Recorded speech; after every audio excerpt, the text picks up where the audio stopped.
The Young and the Restless spoilers Tuesday full episodes December 31st, 2020 for the brewing storm. Ian Ward's target on summer Genoa City was in turmoil, its residents caught in the crossfire of Ian Ward's manipulative games.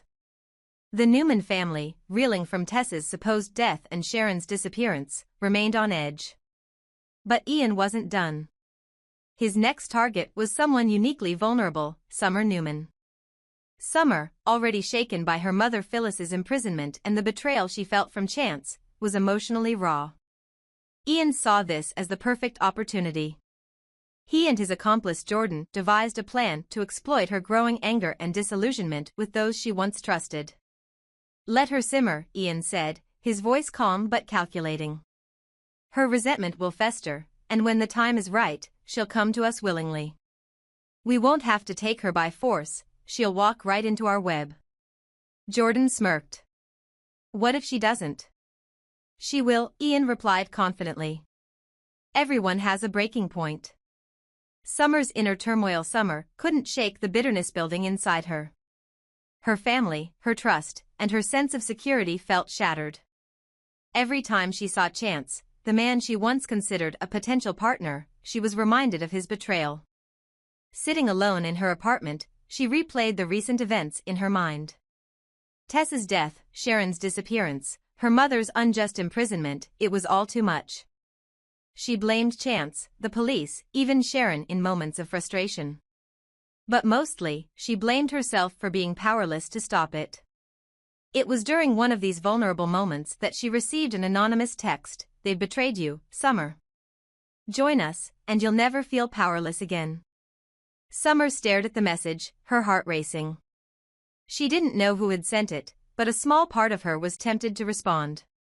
She quickly deleted the text, trying to push the thought away, but the seed of doubt had already been planted. Nikki's fears and determination. Meanwhile, Nikki Newman was grappling with her own fears. The disappearance of Sharon and Tessa had left her shaken. She confided in Victor late one evening, her voice trembling with worry. "Victor, I can't stay here," Nikki said. "First Tessa, then Sharon. I feel like I'm next. I can't live like this, constantly looking over my shoulder." Victor placed a reassuring hand on her shoulder. "Nikki, you're not going anywhere. You have nothing to fear. I'll double the security, triple it if I have to. No one will touch you." "But what about Chancellor Abbott?" Nikki asked. "I have responsibilities, Victor.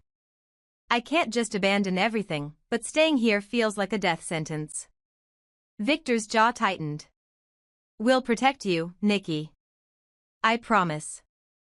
Ian Ward won't lay a finger on you." Reluctantly, Nikki agreed to stay in Genoa City, but her paranoia grew.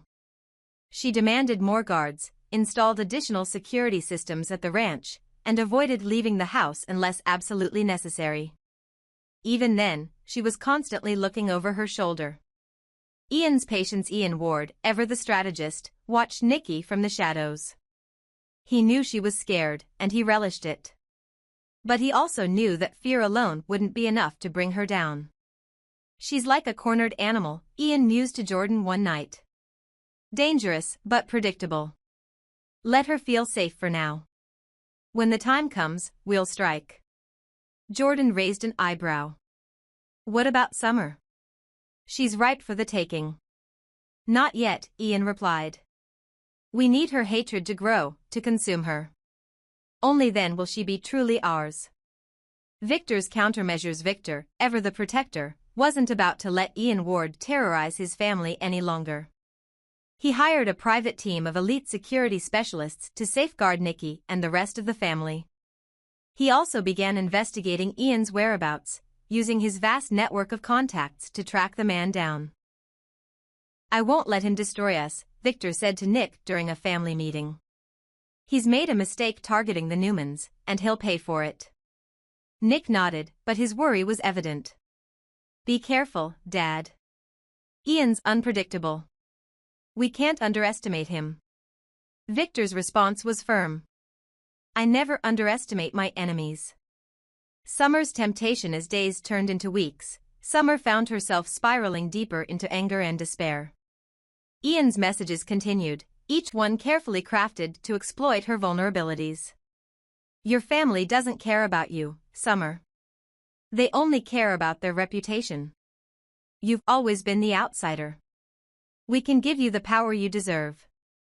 Summer tried to resist, but the words gnawed at her. She began questioning everything, her family's loyalty, her role in their lives, and even her own self-worth. One evening, after a particularly heated argument with Nick, Summer finally caved. She replied to one of Ian's messages, "What do you want from me?" The response was immediate, "To show you the truth." Nikki's close call. While Ian focused on Summer, he also kept an eye on Nikki, waiting for the perfect moment to strike. One night, as Nikki returned home from a late meeting at Chancellor Abbott, Ian made his move. A dark figure emerged from the shadows as Nikki approached her car. But Nikki, ever vigilant, was prepared. She pressed the panic button on her key fob, triggering an ear-splitting alarm that sent Ian retreating into the darkness. When she arrived home, shaken but unharmed, Victor was furious. "This ends now," Victor growled. "Ian's gone too far. I'll make sure he never threatens this family again." The battle ahead with Nikki's close call and Summer's growing resentment, the Newman family found themselves on the brink of chaos. Ian Ward's manipulations were working, but Victor wasn't about to let him win.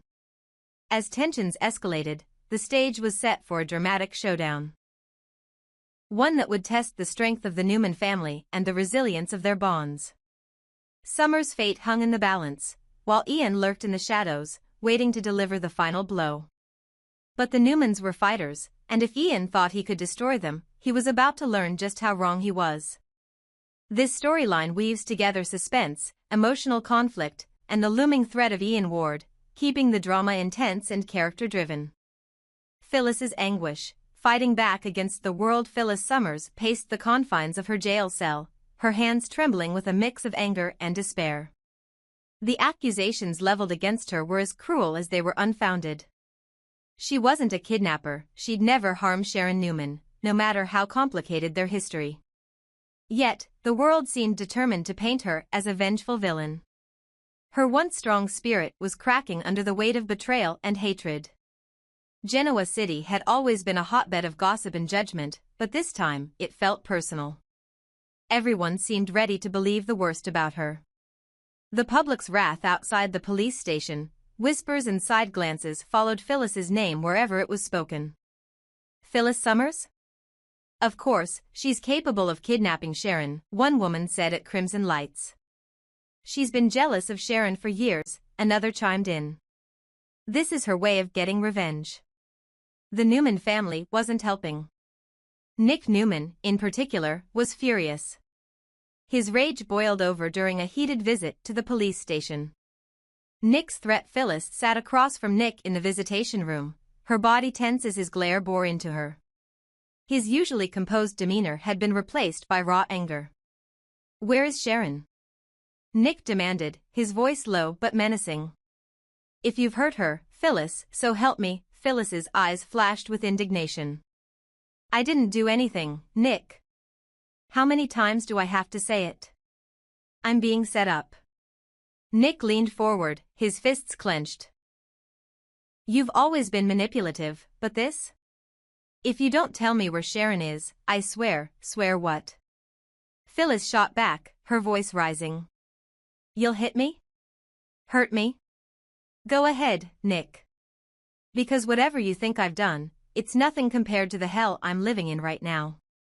The room fell silent, the tension so thick it was suffocating. Nick finally stood and stormed out, leaving Phyllis shaking with both anger and heartbreak. Faith and Mariah's fear at the Newman ranch. Faith Newman and Mariah Copeland were grappling with their own emotions. Faith, still young and vulnerable, couldn't understand why someone would target her family. "Do you think Phyllis really did it?" Faith asked Mariah one evening, her voice small and frightened. Mariah hesitated, unsure how to answer. She had her doubts about Phyllis's guilt, but the tension in the house was making everyone second-guess their instincts. "I don't know, Faith," Mariah admitted. "But we have to stay strong. Dad's doing everything he can to find Mom. Faith nodded, but her wide eyes betrayed her fear. What if we never find her? Mariah pulled her into a comforting hug. We will. We have to. Phyllis fights back. Phyllis's despair soon turned to rage. She wasn't about to let herself be a scapegoat for someone else's crime. With Christine and Michael working tirelessly on her defense, Phyllis began piecing together her own strategy. There has to be a reason I'm being framed, she told Christine during a meeting. Someone out there wants me to take the fall. And if I can figure out who, I'll prove my innocence. Christine nodded, impressed by Phyllis's determination. We'll get there, Phyllis. But you need to be patient. Patient? Phyllis scoffed. I've been patient my whole life. Look where it's gotten me.